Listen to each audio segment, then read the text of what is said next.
You know, the day I pulled up to that old cabin on Silver Lake Shore's inheritance from my Uncle Hank, God rest his Sully, hadn't even killed the engine before they swarmed me like a pack of wolves in khakis. 5 of them, clipboards clutched like shields, fake grins plastered on, measuring my tires, snapping pics of my plates, counting my damn recycling bins like I'd smuggled contraband. And leading the charge? Karen Whitaker, all sharp bob haircut, diamond studs glinting in the sun, voice like honey laced with arsenic. Mr. Thompson, welcome to our little paradise. Oh, and that'll be $10,500 in emergency shoreline fees, plus $2,800 dues, cash or check by tomorrow. I just stared, boxes still teetering in the truck bed, dust settling around my boots, thinking, what fresh hell is this? But deep down, that knot in my gut tightened, 'cause I knew this wasn't neighborly chit-chat.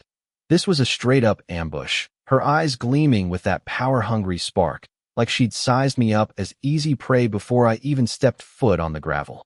See, Uncle Hank had always been the quiet type, meticulous, never one for loose ends, and he'd hinted in his will about special arrangements with the HOA, but Karen? She dismissed it with a wave, her smile sharpening. Those deals died with him. Jake, now it's our rules, or you can pack right back up. I paced that creaky porch all night, lake whispering secrets under the moon. Folder of demands burning a hole in my lap. $10K for what? Breathing their air? And that's when the anger bubbled up, mixed with this hollow ache, 'cause I'd uprooted my little girl, Lily, just 6 and full of wide-eyed wonder, for what I thought was a fresh start after the divorce.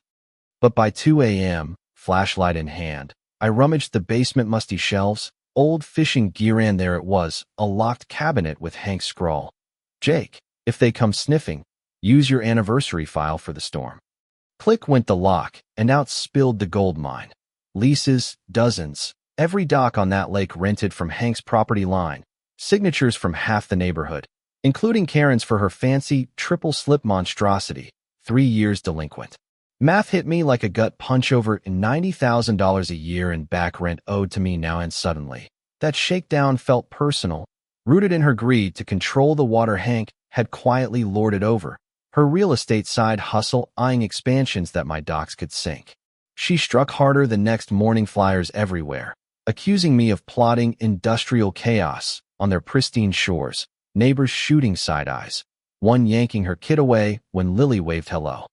Then came the inspection, Karen barging in with her suited-up cronies, rattling off violations like a bad auctioneer, unpermitted wiring, improper bin alignment, noise from your radio, her voice dripping fake pity. We hoped you'd fit in, Jake. I snapped back, low and edged. Fit in? You mean roll over while you fleece me? And her eyes narrowed, venom slipping through. Watch your tone. We enforce the peace here. But the real fire ignited that afternoon, Lily skipping stones by the water, innocent as dawn, when I heard the splash, the cry. Rushing out, heart slamming, there she was, drenched and scraped, tiny trickle of blood on her forehead, Karen looming with her clipboard like a scepter. She was on restricted shore. I warned her. You push my kid. I roared, scooping Lily up, her whispers trembling. Daddy, she said we're outsiders, and Karen just smirked. Unfazed, teach her boundaries, or accidents happen. That broke marriage boiling, but cold inside. 'Cause this wasn't just land grabs anymore. It was her twisted control freakery, masking jealousy over Hank's untouchable hold, turning personal when I wouldn't bend. No sleep that night, either. Cleaned Lily's cut, held her close, storm brewing in my chest, 'cause you don't touch a man's child, and strut away.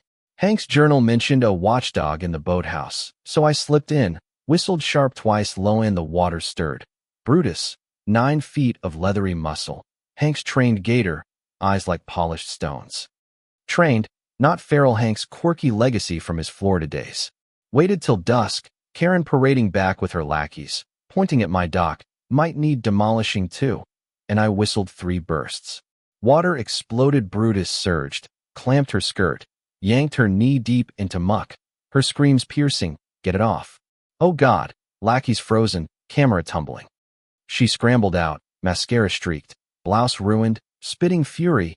You'll regret this, you maniac. And I stepped close, voice steady. That was mercy, Karen.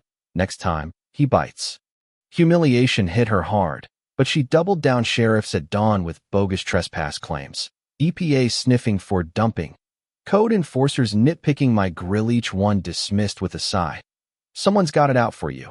But her motive crystallized. Her firm, Whitaker Lakeside Realty, had permits pending for luxury builds, all hinging on lake access my leases controlled. And whispers from neighbor Toma, retired deputy, revealed her scam, funneling investor cash into personal perks, strong-arming folks. Out for flips. We dug deeper. Tom's contact, investigator Mia, unearthed the dirt. $420,000 siphoned, patterns of fake fines forcing sales, Karen's HOA affront for her empire. Subpoenas flew, accounts froze, investors sued for $550,000, fraud, her world crumbling. Final showdown at the community hall, packed tight. Tension thick as fog. Karen at the podium, blazer crisp, voice rallying, this outsider's chaos threatens our values. We'll buy him out $160K, but I'm marched up, folder high, before you vote to steal my home. See these. Your doc leases. Unpaid. Signatures yours including yours. Karen, years overdue. Gasps rippled, Tom nodding. I notarized half. Hank showed me. Room erupted, folks demanding proof. Her mask cracking, forgeries.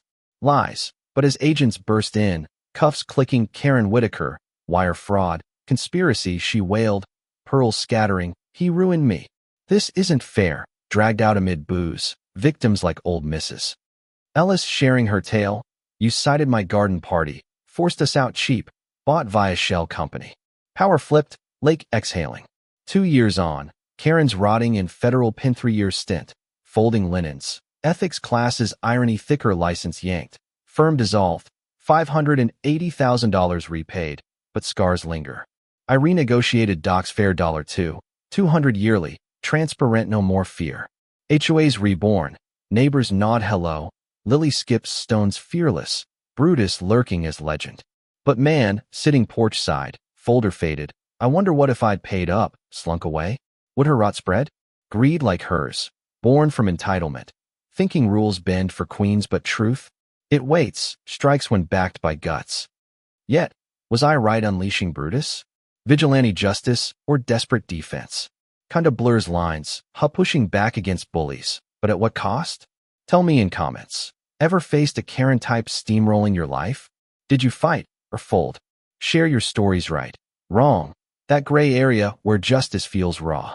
If this hit home, like, subscribe, bell on, let's chat more. Battles won the hard way.